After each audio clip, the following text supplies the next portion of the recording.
rami si trasformano con bacche rosse e fili d'oro, risplendono e sfavillano gli alberi di Natale.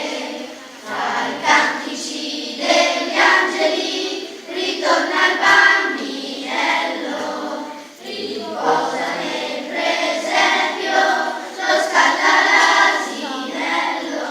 I rami verdi toccano la cappa